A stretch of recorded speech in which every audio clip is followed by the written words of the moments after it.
That's UNESCO. This Julian Huxley was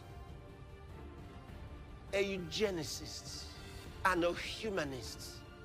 By the way, you really can't be a eugenicist without being a humanist. And in humanism, two characteristic things about humanism is that, first, they must extol the so-called excellence of the man of the good stock.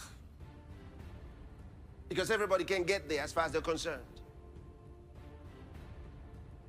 So you see, eugenics and humanism, they go together. The second thing in humanism is that it must reject any doctrine on the supernatural or religion. It does not accept. Now, by the way, religion defined, in other words, in terms of its relationship to God as the creator.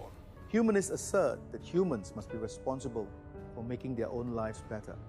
As humanists, we do not rely on gods or angels for help.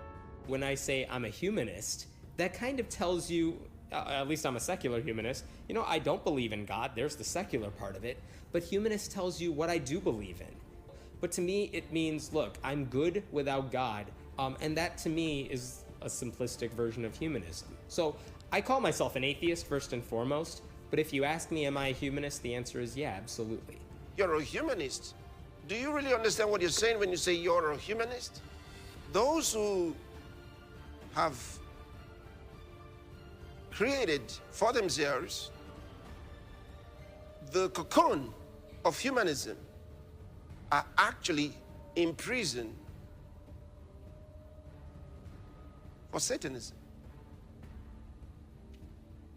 You've been captured. You've been captured by Satan the deceiver.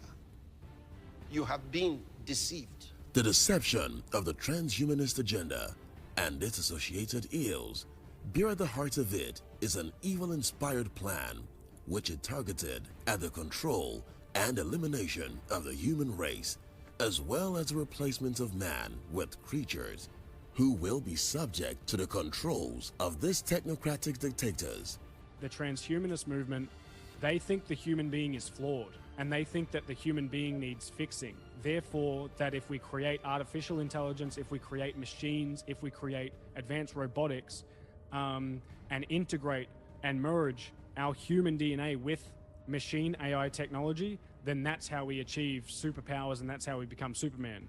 But yes, you will enhance your abilities to a certain degree, but you'll never transcend the matrix because you'll always be susceptible and you will never be able to rise above the level of the programmer.